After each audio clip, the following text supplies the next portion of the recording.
राम राम सभी को। Welcome back in my new video. This is me Ankit and you are watching the X Willow. So आज हमारे पास है एक हॉरर स्टोरी जो कि दिल्ली के राजेंद्र नगर से 4 स्टूडेंट्स की है। राहुल और गगन जो कि बिहार से बिलोंग करते थे, उन्होंने पहले से ही डिसाइड करके रखा था कि हमें 12th के बाद यूपीएससी करनी है।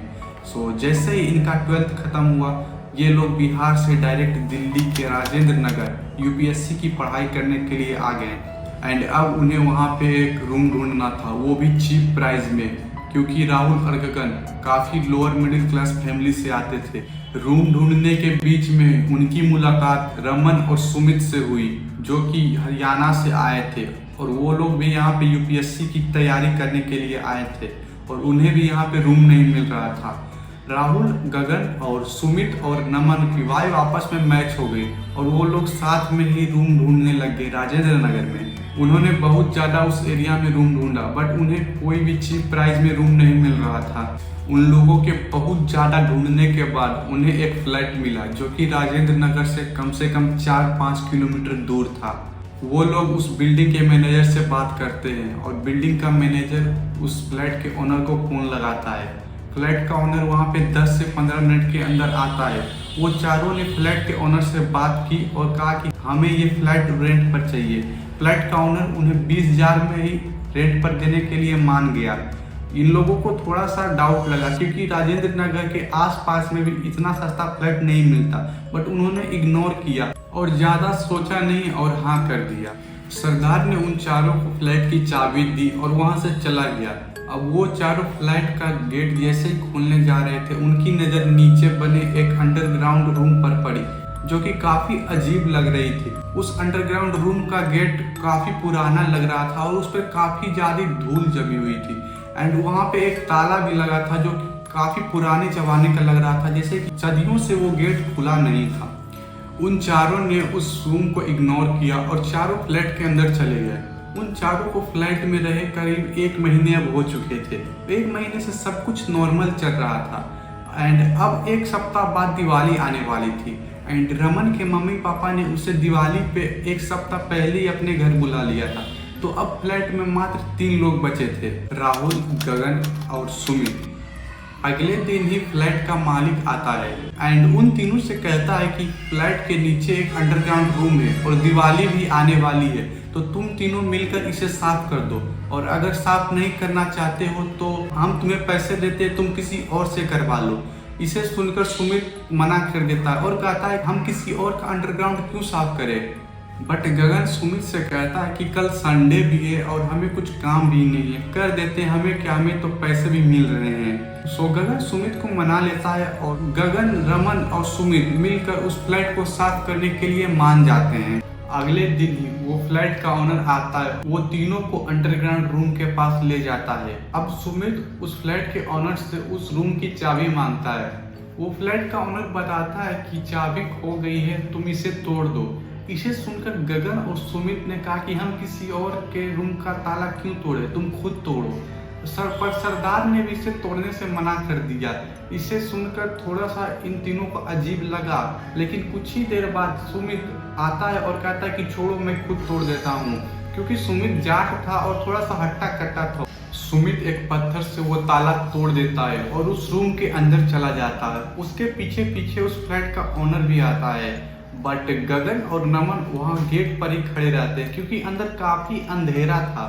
सुमित जैसे ही अंदर जाता है, उसके सामने एक दीवार दिखती है और उस दीवार पर पूरा गोबर से एक लेप बना था एंड उस दीवार पर एक अजीब सी ड्राइंग ड्रॉ की हुई थी एंड उस ड्राइंग में उसकी आंखों की जगह कुछ मोती जैसा चमक रहा था एंड आसपास में भी काफी पूजा के कुछ सामान रखे हुए थे। एंड जैसे ही सुमित आगे बढ़ा, उसके पैर से एक घड़ा लग कर टूट जाता है और उस घड़े में से राख गिरती है एंड वो राख सुमित के पैर पे लग जाती है। इसे देखकर उस फ्लैट का ओनर काफी ज्यादा गुस्सा हो जाता है और सुमित से कहता है कि तुम यहाँ से चले जाओ, मैं सब खुद साफ कर लूंगा, ये वगैरह वगैरह बहुत ज्यादा सुमित को सुनाता है, वहाँ से भगा देता है। गगन और नमन भी वहाँ से चले जाते हैं एंड कुछ ही देर बाद वो फ्लैट का ओनर वहाँ से गेट लगाकर चला जाता है।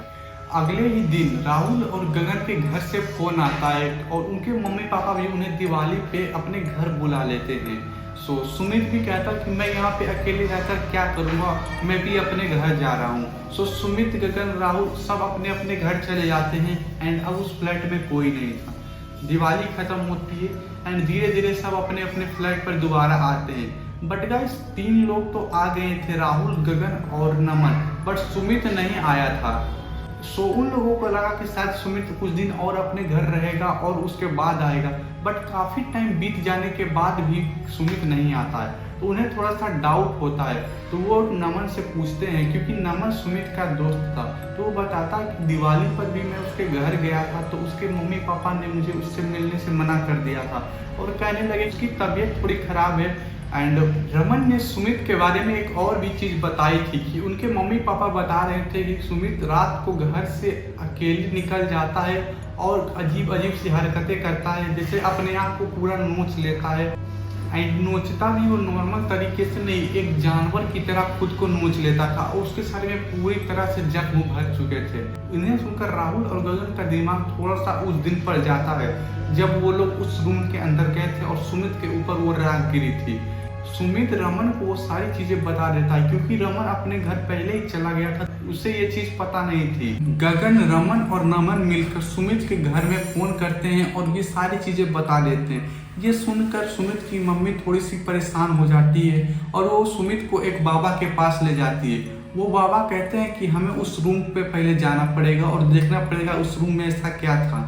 सुमित की मम्मी और बाबा और सुमित तीनों राजेंद्र नगर आते हैं एंड उस फ्लैट पर जाते हैं जहाँ की सुमित रहता था। एंड उस फ्लैट के ओनर को भी वहाँ बुलाया जाता है और पूछा जाता है कि उस रूम में ऐसा क्या था जो कि सुमित के साथ अब ऐसा चीज़ें होने लगी है। पहले तो वो फ्लैट का ओनर ये सारी चीज़ों को मानने से इनकार कर देता है। जब उसे मारने की धमकी दी जाती है तब वो मान जाता है और सारी कहानी बताता है। वो फ्लैट का ओनर बताता है कि करीब आज से 10 साल पहले वो फ्लैट में वो, उसकी पत्नी और उसका 1 साल का बच्चा रहता था जो कि कोई बीमारी से मर गया। उसकी पत्नी को अपने बच्चे से काफ़ी ज़्यादा लगाव था, तो उसकी पत्नी उस बच्चे की आत्मा को अपने पास काला जादू कर बांध कर रखती थी। एंड ये सब काला जादू जो भी करती थी वो नीचे वाले अंडरग्राउंड रूम में करती थी। पहले तो सब कुछ सही चल रहा था, उसकी पत्नी अपने बच्चे की आत्मा के साथ बात करती थी, खेलती थी। बट गाइस, आत्मा तो आत्मा होती है। कुछ ही टाइम बाद वो आत्मा उस लेडी को हार्म करने लगा, उसे नोचने लगा एंड कुछ ही टाइम बाद वो आत्मा उसकी जान ले लेता है। एंड उसी दिन से वो फ्लैट का ओनर उस गेट पे कुछ मंत्र बोलकर उस गेट को ताला लगाकर बंद कर देता है और वो गेट अब डायरेक्ट सुमित खोला था। एंड उसके पैर पर जो राख गिरी थी वो उस बच्चे की राख थी।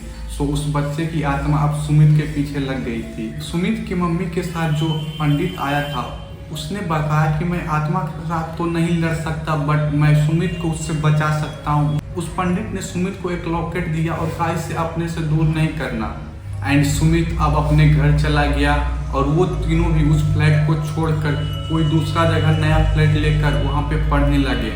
इस इंसिडेंट को 3 महीने बीत गए थे एंड अब सुमित फिर से अपने घर वालों से जिद करने लगा कि मेरी पढ़ाई छूट गई है, मुझे फिर से जाकर पढ़ाई करनी है। पहले तो उसके घर वाले मना कर देते हैं, बट फिर कुछ टाइम बाद वो मान जाते हैं और सुमित फिर से दिल्ली आता है एंड फिर से वो तीनों से कांटेक्ट करता है और पूछता है कि तुम सब अभी कहाँ हो। और वो तीनों के साथ वो जिस दूसरे रूम में वो तीनों थे उसी रूम में जाकर रहने लगा।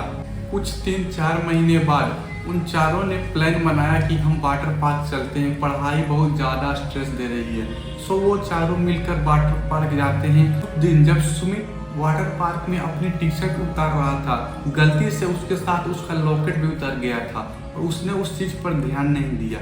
जब वो 1-2 घंटा नहाने के बाद उसने ध्यान दिया कि मेरा लॉकेट ही नहीं है, तो वो देखा कि टी शर्ट के साथ ही मेरा लॉकेट लपटा हुआ है, तो उसने लॉकेट को तुरंत पहन लिया एंड वो चारों अब अपने अपने फ्लैट में चले गए। एंड गाइस, उस दिन के बाद से सुमित के बिहेवियर में कुछ चेंजेस हो गए, जैसे कि वो अब अकेले रहने लगा, कभी रात को अकेले छत पर चला जाता था। उन तीनों को लगा कि शायद सुमित को पढ़ाई का स्ट्रेस, इसीलिए वो ऐसी हरकतें कर रहा है एंड उन्होंने इस चीज़ को भी इग्नोर कर दिया। बट गाइस, इसे इग्नोर कर उन्होंने एक बहुत बड़ी गलती कर दी थी। एक दिन रात को 3 बजे उनके दरवाजे पर पुलिस आती है और कहती कहती है आपके रूममेट में से एक किसी ने छत पे से कूदकर अपनी जान दे दी और वो सुमित था। एंड उसके घर में भी फोन जाता है, उसके मम्मी पापा आते हैं।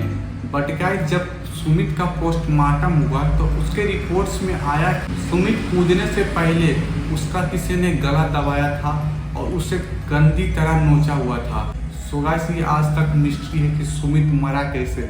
कुछ लोग कहते हैं कि वो बच्चे की आत्मा ने ही सुमित को मारा था। जिस वक्त उसने स्विमिंग पूल पर उसका लॉकेट गलती से उतरा था उसी टाइम वो बच्चा का आत्मा सुमित के पीछे फिर से लग गया।